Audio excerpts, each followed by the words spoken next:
रामधारी सिंह दिनकर हिंदी साहित्य के एक ऐसे चमकते सितारे थे जिन्होंने अपनी कविताओं से लोगों के दिलों में जोश और देशभक्ति की आग जलाई।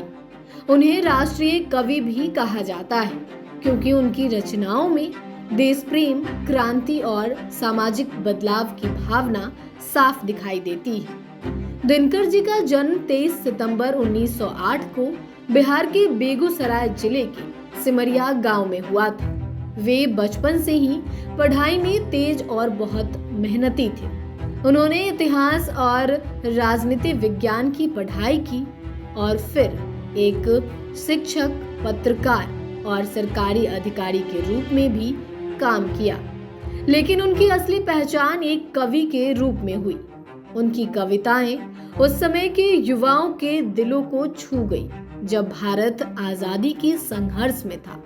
उन्होंने अपनी रचनाओं में ब्रिटिश शासन के खिलाफ आवाज उठाई और युवाओं को जगाया। उनकी प्रसिद्ध काव्य रचनाएं जैसे संस्कृति के 4 अध्याय, रश्मिरथी, परशुराम की प्रतीक्षा और उर्वशी आज भी उतनी ही प्रासंगिक है। रश्मिरथी में उन्होंने महाभारत के वीर पात्र कर्ण के माध्यम से संघर्ष और आत्मसम्मान का चित्रण किया है। वहीं परशुराम की प्रतीक्षा एक ऐसी रचना है जो समाज में फैले अन्याय और भ्रष्टाचार पर प्रहार करती है। दिनकर जी की भाषा सरल, प्रभावशाली और भावनाओं से भरपूर होती थी।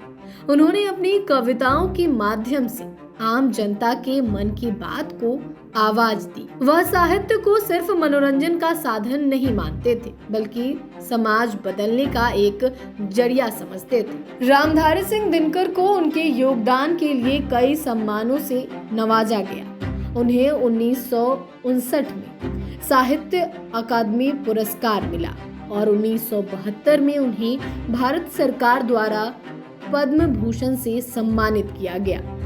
उनकी काव्य रचनाएं उर्वशी के लिए उन्हें ज्ञानपीठ पुरस्कार भी प्राप्त हुआ। 24 अप्रैल 1974 को इस महान कवि का निधन हुआ, लेकिन उनकी रचनाएं आज भी युवाओं को प्रेरणा देती हैं। रामधारी सिंह दिनकर एक ऐसे साहित्यकार थे जिन्होंने कलम के जरिए क्रांति लाई और देश के लिए जिया।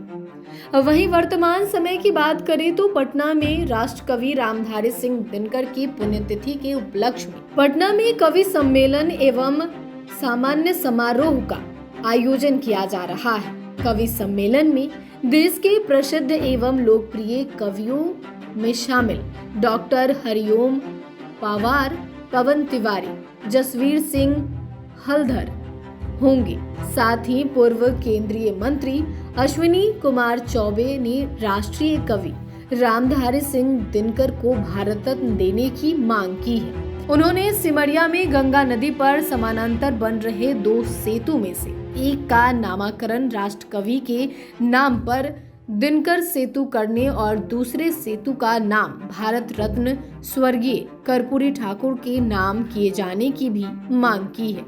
राष्ट्रीय कवि रामधारी सिंह दिनकर का जीवन और काव्य हमें यह सिखाता है कि जब सोच में सच्चाई और शब्दों में शक्ति हो तो बदलाव जरूर आता है।